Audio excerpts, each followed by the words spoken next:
This is the Herd Line News. Sponsored by Mercedes-Benz. The best or nothing.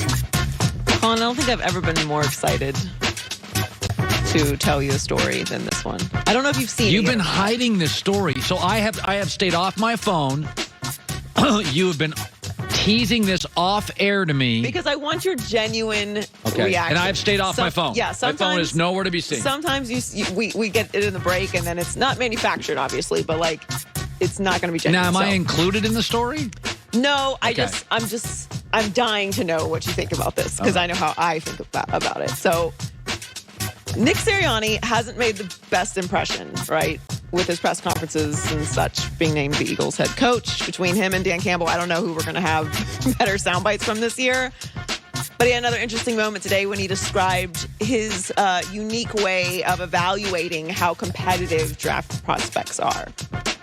I played a couple of them at rock, paper, scissors, right? That was as easy as that. Rock, paper, scissors. Let's see how competitive you are. I'm competitive. I'm going to be talking trash to him. Did you talk trash back to me? Right? Jeopardy. There's different ways to do it. It looks a lot of different ways, but our coaches got so creative with this. Like anything you compete at, when you compete with somebody that's competitive, they're going to go at you no matter what game you're playing. I wouldn't make that public. If I did it, because it sounds idiotic. So have the self-awareness. Even the general manager, when he said it, put his head down. Did you see Howie Roseman's reaction? I didn't know. No, he went like this. I was engulfed. What if you do this? If you were with somebody, think about this. If you are with a wife, a husband, a boyfriend, a girlfriend, and people are watching, and somebody says something, and it's kind of embarrassing, what is your reaction? You put your head down. Like, oh, my God. The general manager put his head down. That's an embarrassment. I'm not saying you can't do it. Just for fun, just to see. I want to see. You could say to a prospect, I want to see how quick you think. Let's go rock, paper, scissors. Get a big laugh out of it. And then after about 4 or 5 times, he gets a little competitive. Go on, beat me. You can do a lot of things. But the self-awareness not to bring that up.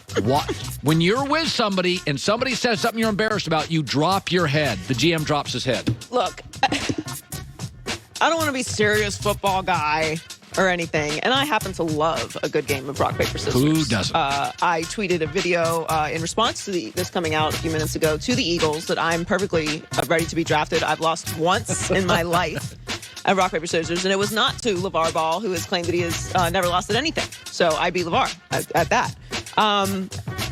You already had kind of a disaster of a press conference.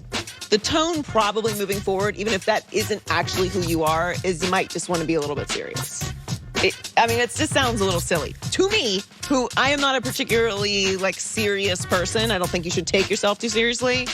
But, all the stories we're hearing about the Eagles offseason it's a disaster.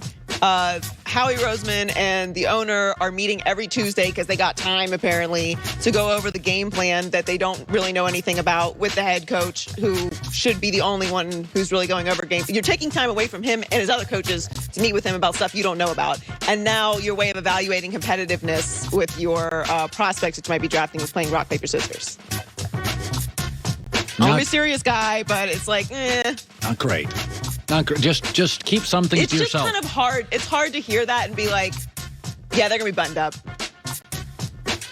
Sounds like it's going to be a tight ship over there. Would Bill Belichick say that? No, but Bill Belichick. Okay, so let's be fair then. We know Bill Belichick is on the other end of the spectrum of that, right? He would probably fire one of his coaches for going public with something like that. So what about Bruce Arians? I couldn't even see Bruce Arians doing that. And even if he did, he wouldn't be I don't think he would say that in a press conference where he's in his first year, about how he's evaluating competitiveness. I don't know. It just sounded silly to me. It's just that's just my opinion. So one criticism of Justin Fields has been floating around is he does not have a good work ethic, but he is vehemently denying that. He said it was kind of a big thing that they were questioning that. I don't know if it's just a thing that they were throwing out there or what, but I honestly take that personally. That's kind of a bigger insult to me than saying that I don't have a strong arm and that I'm not accurate. That's not going to do anything but make me work harder. I'm not worried about it one bit. The odds of the 49ers taking Justin Fields at number 3, according to Fox Bets, he has the best odds at minus 188. Mac Jones second, plus 160, and Trey Lance at plus 300. I am absolutely Based on everything I read, I feel very strongly that even though I think Trey Lance is great, San Francisco will not take Trey Lance because of Shanahan needs to win now, and they also need to move off Garoppolo soon. So that Trey Lance to San Francisco doesn't feel right to me. It's Mac Jones or Justin Fields, and this morning I'm going Mac Jones. I think that Justin Fields is a more athletic player than Mac Jones. Oh, yeah. Maybe Mac Jones is ready to walk into the NFL and win now. To your point, anyone who goes to the 49ers is going to be in a great situation, and that very much matters when you're a young quarterback. When it comes to Justin Fields and work ethic, I understand why he says that that's more of an insult than anyone else, than anything else. Like if someone was like, you know what, Howard, he just doesn't really work hard. Yeah, it's brutal. Like he's got his takes are okay, and he does a good show, but he doesn't really work hard. That's personal. That's personal. It's like I'm lazy. I mean, I'm up at 5:30 in the morning every day. Like I do a 2-hour. Yeah, I mean, I've had. It's like something that's really gonna affect how you feel about what you are, because that's an intangible. That's like a character thing. Yes, so that's exactly. It's a character slight. Yes. It's not something that you can develop, like, oh, my arm's not strong enough, I'm going to get with, NFL. Like lazy people they don't get super. Because really, that's a hard thing to break. Like, that's kind of in you if you're not a hard worker. Yeah. Like, you can learn things, you can develop things, but if you truly don't work hard, like you're not dedicated to something, that's kind of in your bones. Like, that's a hard thing to break. So I see why that's more of an insult to him.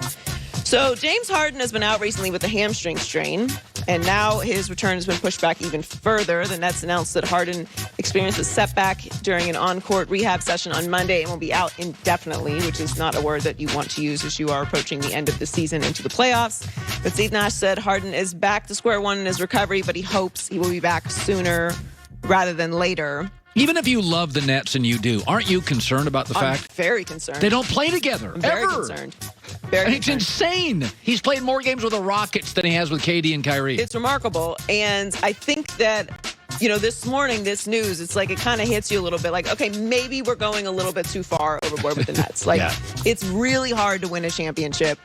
And even in the East, you really need to have great chemistry throughout the playoffs. There's a lot of things that can happen. You can have other injuries to key players throughout the playoffs. Well, there's some good teams. Miami and Philly and Milwaukee are good teams. Milwaukee. And, and you have to consider also the playoffs are a new season. You're not going team to team. It's a 7-game series against a team that is going to game plan to exploit your weaknesses. So chemistry, health, having the full access to your roster, and having already gone through some things through the regular season and overcoming them is really important.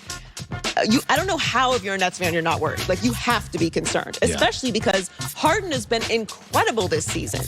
He is a guy who is not injured. He's a lot of things, but he is not fragile. He is always there. Now, he may fizzle out in Game 7 in the playoffs, as we've seen, but he's healthy. So this is very concerning for the Nets. It is. Joy with the news.